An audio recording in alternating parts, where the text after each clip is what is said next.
29 June বিরাটির তরুণ সেনগুপ্ত স্মৃতি ভবনে লক্ষ্য ফাউন্ডেশনের পক্ষ থেকে অনুষ্ঠিত হলো রবীন্দ্র নজরুল সন্ধ্যা ও মাধ্যমিক উচ্চ মাধ্যমিক কৃতি ছাত্রছাত্রীদের সংবর্ধনা অনুষ্ঠান।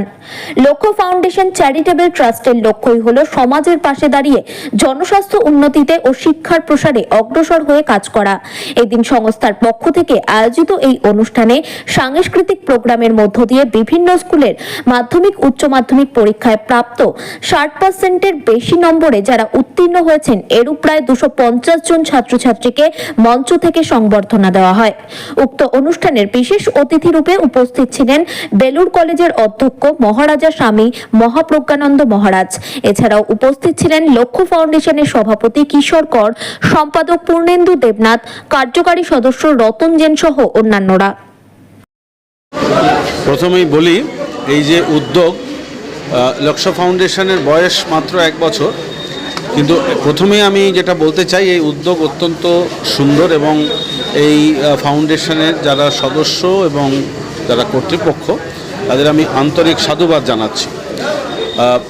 দেখুন, আমাদের যে কোনো কৃতিত্বই মানুষের জীবনে অত্যন্ত গুরুত্বপূর্ণ। তার থেকেও অন্তত এই বয়সে, ওরা যে বয়সে পড়াশোনা করছে, মাধ্যমিক উচ্চ মাধ্যমিকের যারা সমস্ত স্টুডেন্ট, খুব গুরুত্বপূর্ণ হচ্ছে এই যে কৃতিত্বের স্বীকৃতি।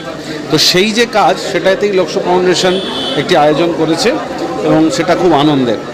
আর দ্বিতীয়ত, আমি তো অনেক জায়গায় বিভিন্ন সময় যাই, বিভিন্ন ধরনের ইউথ ক্যাম্পে। তো যখনই যাই, যখন ছাত্রছাত্রীদের দেখি, তাদের সাথে আমার কথা বলতে খুব ভালো লাগে। তাই এখানে এসেও দেখলাম এত সুন্দর পরিবেশ।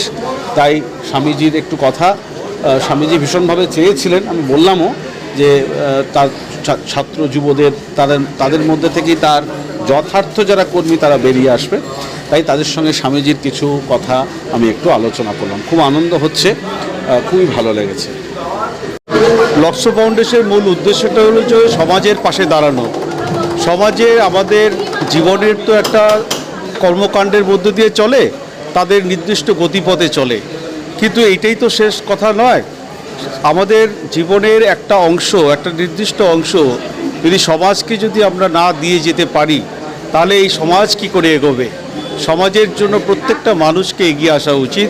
সেই চিন্তাভাবনা করে লক্ষ্য ফাউন্ডেশনকে গড়ে তোলা হয়েছে, যাতে করে এই সংস্থা স্বাস্থ্য এবং শিক্ষার মধ্য দিয়ে সমাজের কিছু অবদান আমরা রেখে যেতে পারি। আগামী দিনে পরিকল্পনা বলতে আমরা অনেকগুলো পরিকল্পনা নিয়েছি। সেগুলো হচ্ছে, আমরা তো ধারাবাহিকভাবে স্বাস্থ্য শিবির করে চলেছি এবং শিক্ষারও তো কাজ করে চলেছি। আগামী দিনে আমরা শাস্ত্রীয় সঙ্গীতের একটা বড় অনুষ্ঠান আমরা করতে যাচ্ছি খুব শীঘ্রই। অর্থাৎ যে সমস্ত সঙ্গীত বা যে সমস্ত কর্মকাণ্ড প্রায় সমাজ থেকে হারিয়ে যেতে বসেছে, সেইগুলোকে কি করে উদ্ধার করা যায়, সেগুলোকে কি করে আবার ফিরিয়ে আনা যায়, সেই চিন্তাভাবনা নিয়ে আমরা এগোচ্ছি এবং সেই আগামী দিনের পরিকল্পনা আছে, সেটা আমরা এগোচ্ছি। আমরা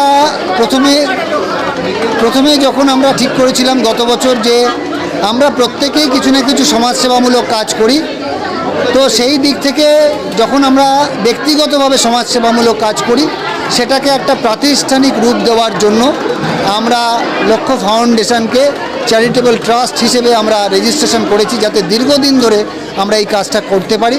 এবং তার জন্য একটা সংগঠন তৈরি করা হয়েছে এবং এই সংগঠনের মাধ্যমে যাতে আমাদের এই কাজটা দীর্ঘদিন বেঁচে থাকে, সেই কারণে এই ট্রাস্ট বানানো হয়েছে, যাতে যখন তখন এইখানে আমাদের লোকজন আসতে পারবে, কিন্তু এখান থেকে কাউকে আমরা বাদ দেব না। এই মানসিকতা নিয়ে আমরা বড় আকারে আগামী দিনে যাতে কাজ করতে পারি, সেই কারণে আমরা এটা তৈরি করেছিলাম। এবং ইতিমধ্যেই আমরা যেহেতু স্বাস্থ্যের দিক থেকে আমরা 4খানা ক্যাম্প করেছি এবং তার সাথে সাথে সেখানে নানান রকম রক্ত পরীক্ষা, চক্ষু পরীক্ষা, স্বাস্থ্য পরীক্ষা এগুলো হয়েছে। এবং তার সাথে সাথে যারা প্রতিবন্ধী আছেন, যাদেরকে আমরা দিব্যাঙ্গ বলি, তাদের অনেকেরই এরকম হাত পা নেই, তাদের আমরা বিভিন্ন ক্যাম্পের মাধ্যমে অন্যান্য প্রতিষ্ঠানের সঙ্গে যুক্ত হয়ে আমরা তাদেরকে কৃত্রিম হাত পা দেওয়ার ব্যবস্থা করেছি। তো আমরা এইভাবে আস্তে আস্তে যতটা সম্ভব আমরা এগিয়ে যাওয়ার চেষ্টা করছি। আমাদের পুজোর সময় বস্ত্রদান হয়েছে, শীতকালে শীত বস্ত্র দানের কার্যক্রম হয়েছে।